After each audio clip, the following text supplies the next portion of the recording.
Forgiven. Long dance was gifted to me through a couple of women. One I have known since childhood, and the other one I met nearly 20 years ago. I came to ceremony a broken woman, addicted to heroin, alcohol, codependency, rage, and violent relationships. As an adult child of alcoholics and a product of a severely dysfunctional family, I was in pretty bad shape. There was not much spirituality taught or shown to me in my early years, only the obligatory holiday mass and the paid-for parochial education my mother thought would do me good. Even after all this effort, I still graduated high school, a functional illiterate, and a very angry one at that. I went through my 20s and 30s, one marriage after another, one relationship after another, always looking outside myself for a fix, only to find it in chemicals. It never worked for me. I yearned for more. After a long run on drugs and alcohol that lasted a couple of decades, I ended up back at Mom's in my hometown and decided to try to get sober following my brother's death and funeral services. I thought it was time that I finally took his advice to get my shit together. He always wanted more from me, as did my sister. They were both academics who had gone to and graduated from college. I always called myself the dumb one, and they were the smart ones, and I settled into this role, using it as my excuse to drink and use.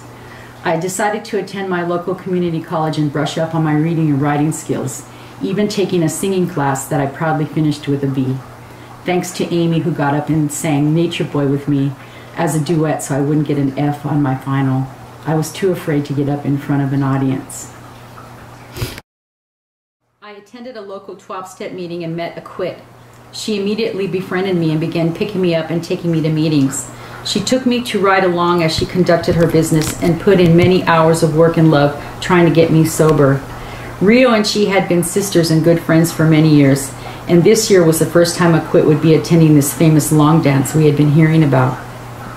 I had been to several sweat lodge ceremonies before, but never while sober. I had attended many tribal council meetings for the Esalen Nation that I am enrolled in, and even served on tribal council for that tribe, yet never actually finding the spiritual connection I longed for and needed so desperately in my life.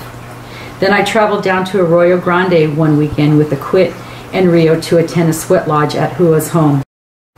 I finally knew what inviting my ancestors in meant. I actually felt the presence of a higher power, and that power was in the songs and in the prayers, and in all the energy held in that circle of women who welcomed me in. I then attended a training given by Hua in Pismo at Grandmother Bridgeweaver's home and learned more about medicine, songs, and ceremony. At the completion of this class, I was given a handmade medicine bag that I still have and cherish. I wear that medicine bag today. But having a hard head and a weakness for chemicals and dysfunction, I returned to my disease, and this time with a hope to die attitude.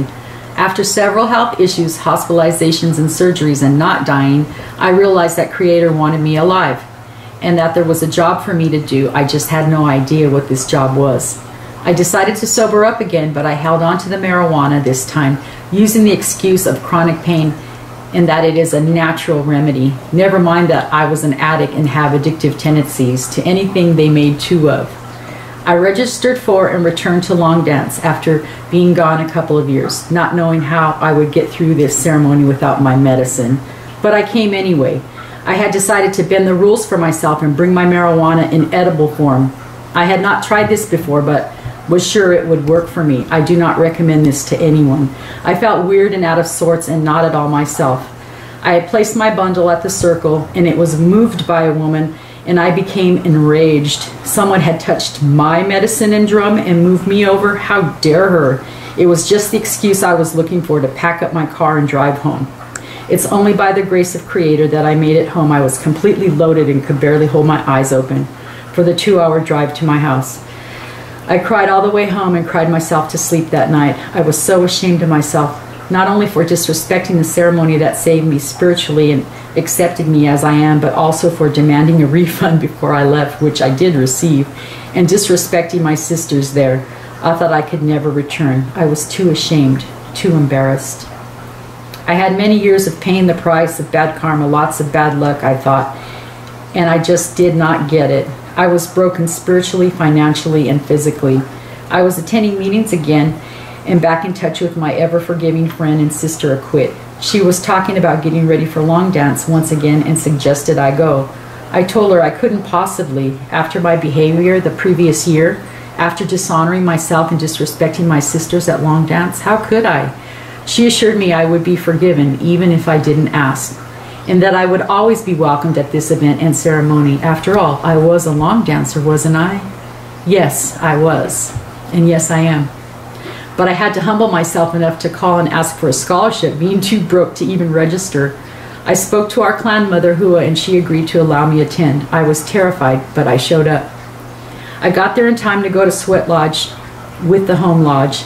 This was the most powerful lodge in the Inipi ceremony I have ever attended. I asked my ancestors to join me and give me the strength to get through this. I felt as though a blanket of protection was placed over me. The songs began. The prayers were powerful. When it was my turn to pray, I prayed in silence but spoke my truth. I asked for forgiveness and apologized for dishonoring the ceremony and my family the previous year. I thanked the circle for allowing me in. I sang and prayed with my sisters. I was welcomed back in. I received my 5-year pin from our clan mother in our orientation, and I cried happy tears. I danced with my sisters. I was healed. When I prayed, I finally got that before I was always just petitioning and asking for stuff in favor. Give me this, give me that. When my prayers changed, my life changed. I learned gratitude and sisterhood at long dance. I learned to pray for others and not just for myself. I prayed to be in balance with our mother, the earth, our father, the sky, and all living beings, 4-legged, 2-legged, winged, finned, and the swimmers and the plant rock people, and to the 4 directions, and my life changed. My life became blessed. My marriage changed and became blessed. I walked with that chin-up, tall stature our clan mother Hua speaks of that occurs following long dance. Everything healed. My health, my marriage, my finances, and my spirit. I am forgiven. Aho Mitakiasan.